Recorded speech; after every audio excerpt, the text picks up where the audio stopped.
Hello sewers, my name is April and I'm here with a pattern for you to make this cute little can koozie. Some of you may recognize this fabric here. We got it in our Quilter's Corner bundle for April. So I just wanted to show you how to make this cute little pattern. It's really simple and lots of fun for the summer. So you're going to start off by drawing yourself a 5-inch wide by 5.5-inch long rectangle. Then from the bottom of your paper, you're going to measure up 1 inch and draw another line straight across. And then you're going to put a couple markings here. So you're going to measure in from each side 1.25 inches and put a mark. And then down here on the bottom, you're going to measure in 3/4 inch from either side and put a mark. So right now, this is what your paper should look like, and you should have your little marks here and here. Okay, so now we're going to connect the first dot that we have to the opposite dot on the bottom. So you're just going to make a gentle curve connecting those two dots. Now, if you're worried about it being symmetrical at this point in time, you could cut out your piece, fold it in half, and then trace your round. So this is what I have. So like I said, if you're worried about it being symmetrical, you can cut out your piece, fold it in half, and then make your connections on this side so it's symmetrical. So I've already gone ahead and cut one out and have it all ready here for you. As you can see, I have some notes on it for myself. So that way when I go and pull this piece out, I remember what it's for. So now that we have our pattern piece, I'm just going to quickly press my fabric here. Now, if you got the April's Quilter's Corner bundle, we got this flattener spray, and I have to say I really like it, because you know how we get those really kind of harsh lines. This is a scrap of fabric. This is actually the fold that comes on the bolt, and it's really, I've pressed it a few times since I've had the fabric, and I just can't get it to quite come out. So we got this flattener spray in our bundle, and I'm just going to give it a little bit of a light spritzing right on that fold. And I'm going to give my second piece one too.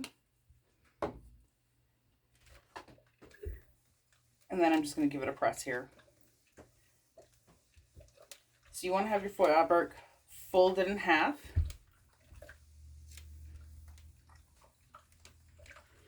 You can use two coordinating fabrics. You can use the same fabrics, whatever you would like. So with that flattener spray, and that it took that really harsh crease right out. So I find it actually works better than for those hard creases, better than the Best Press. So now, after we got our pieces ironed fairly flat, we're going to take them and we're going to cut them out. So you need 2 pieces with your fold down, and I like just to stack them up like so.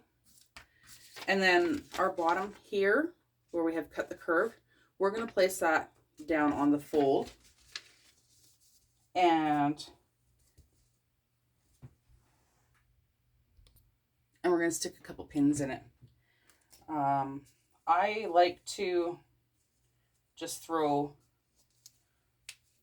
kind of one here in the bottom and maybe one here on the top. Now, I do like to cheat because I don't really like to use scissors too much. So then what I'm going to do is I'm just going to line this up.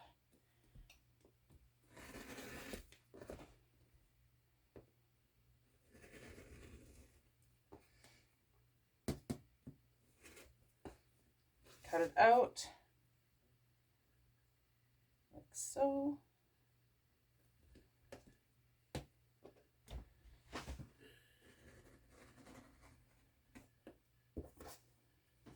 And pull these pieces out of the way. And then I'll take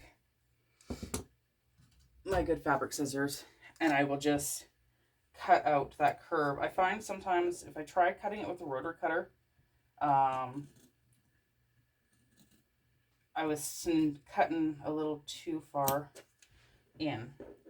So you do need 2 pieces of fabric on the fold, 5 by 11, and that will give you this piece.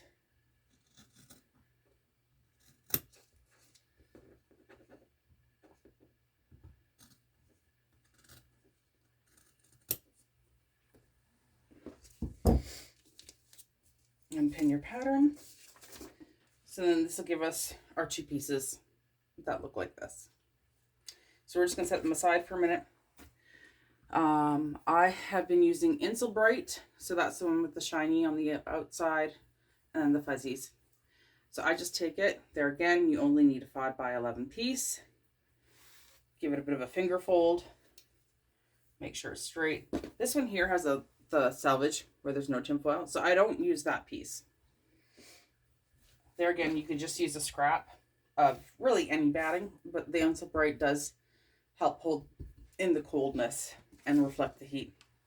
Now, I have found, because of the bulk, when you fold it over, right, we have this extra little bulk.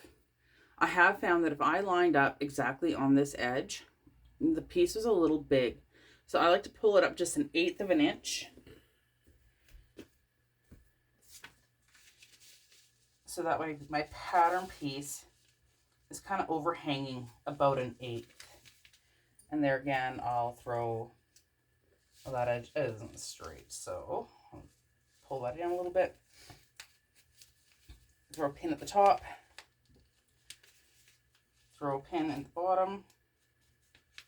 Just makes it a little easier to cut out. Or if you want, you could cut a 5.5 or 5 by 11 inch piece pretty much.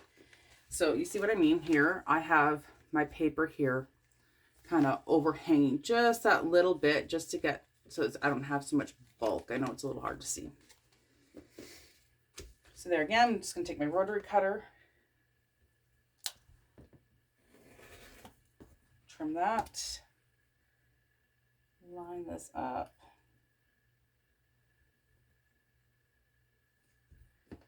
Trim across this way. Got a little crooked.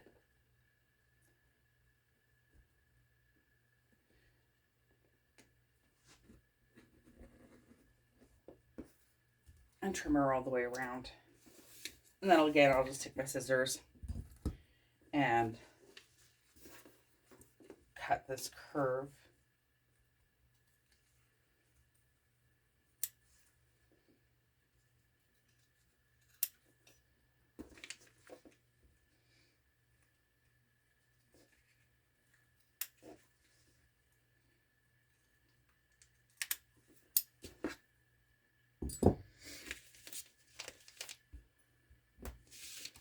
And that's it. That's all of our pieces. Just those 3 simple pieces. So I just lay mine out, silver side up. And I will take one of my pieces, lay it right sides up on top of the silver.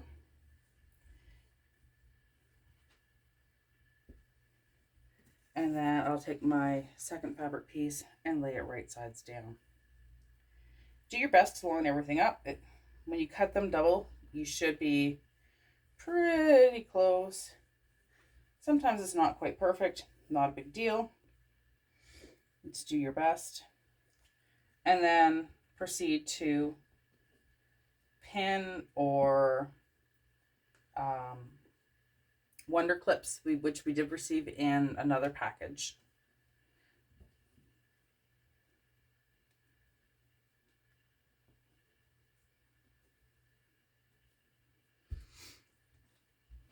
So you're going to go ahead, pin all the way around, and then you're going to stitch all the way around. leaving an opening that's about, oh, a good 2.5 inches.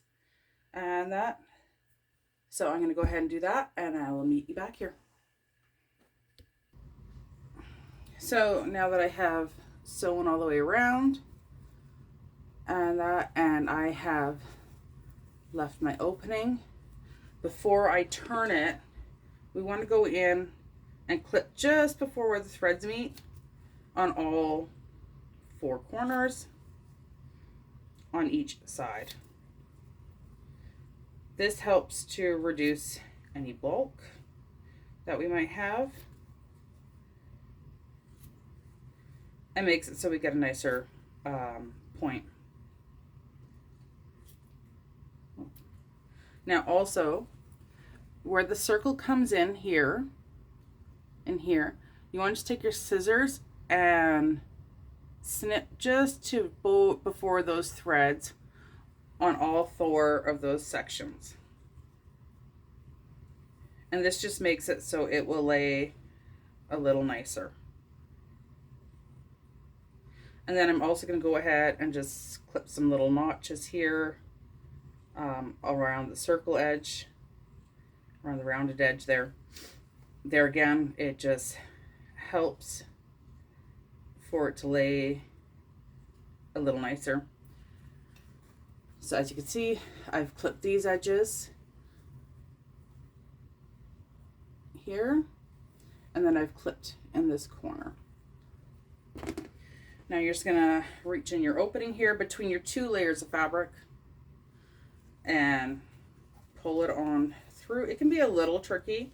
I like to start with the opposite corner and pull it through and get that whole first kind of square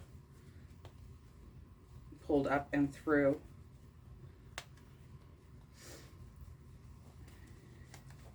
And then you just kind of work your fingers and finish pushing it through.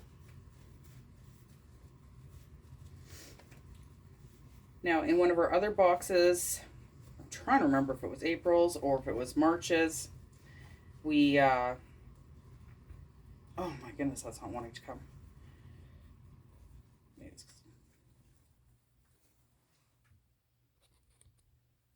So once you get it turned through, it'll look like a big rumpled mess. One of the things we have gotten in our Quilters Corner bundle in the past is a purple thing. This works really good. For my initial poking out though, I do like to use good old crochet hook, just because it's not quite as pointy, and it just helps kind of push out the bulk.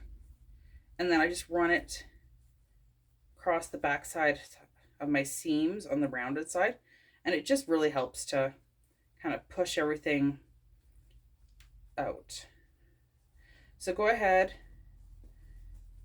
push it all out best you can, making sure if you just kind of take the back side of your crochet hook or whatever pressing tool you want and just kind of work those edges. Now after I do this with my kind of the back side of my crochet hook, this is a 6mm good old metal crochet hook. I find it works really good. Then I'll take my purple thing and I'll take the kind of square end here, and that is what I use for really kind of squaring up my corners, and you just kind of work it in there and it just really pokes those corners out nice and square. Like this one here is still quite rounded, and if I just take my purple thing with the square side and just kind of gently work it in there, it really helps to square out that corner, and it makes it easier so when you do your pressing to get everything lay flat, it's one less thing you're really I find that I'm really fighting with. That one's actually pretty good.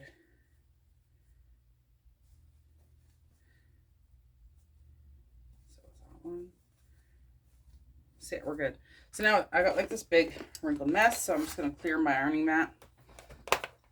If you don't have one of these wool ironing mats, they are the best. I find that now when I go to different sewing things, if I'm ironing right on my on a harder surface, I'm finding that I really notice it.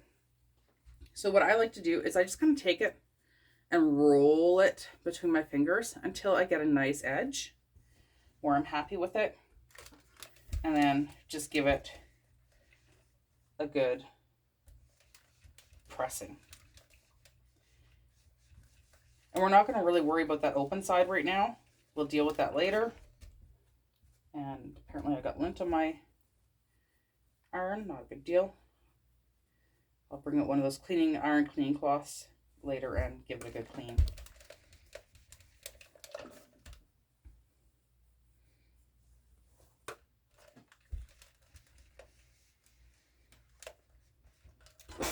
And then just hit it with lots of steam just to kind of get it to lay flat. And then I like to also flip it over and iron from the back side as well. Now, sometimes you get these little kind of pinches here. Don't worry about them. It's not a big deal. And that quite often, if you just kind of stretch and pull, you can ease them out. And once we do our top stitching, you're not really going to notice. So where your opening is here, you're just going to push it under that 1/4 inch. Get it set to how you want it as best you can. And figure out which side's going to be your outside. I really like this leaf print, so I'm going to leave this is going to be my outside. So I'm more worried about making sure that the fold on this side is really nice. And just give it a really good steam. You can use some of the best press there, and it'll help. And you can, if you want now, we're going to go and top stitch all the way around. You can throw a pin in here if you want to hold it. I'm not going to worry about that. So I'm going to go ahead and top stitch this, and after I clip that thread, and I'll meet you back here. So now I've gone around. I did my 1/8 of an inch top stitch all around. I'm just going to trim my threads here. Normally I wouldn't use white, but just so it's easier for you guys to, oh my goodness, lots of threads today, to see what I did, and that I just left my white thread in. So now, the back side's a little easier. So yeah, I've sewn my 1/8 of an inch all the way in, and that. So now what you're gonna do, you have options here. You can butt your edges up together like this, and this side here, when it's open, isn't too bad, and you can zigzag. On my machine, it's a 4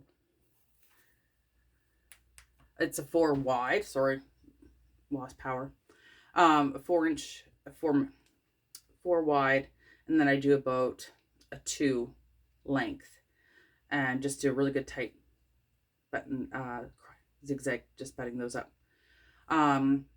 You can also, and this is what I wound up doing, I did this on my machine, and then on the opposite side, because it was already stitched together, it was too tight, I found, to get it underneath the sewing machine nicely.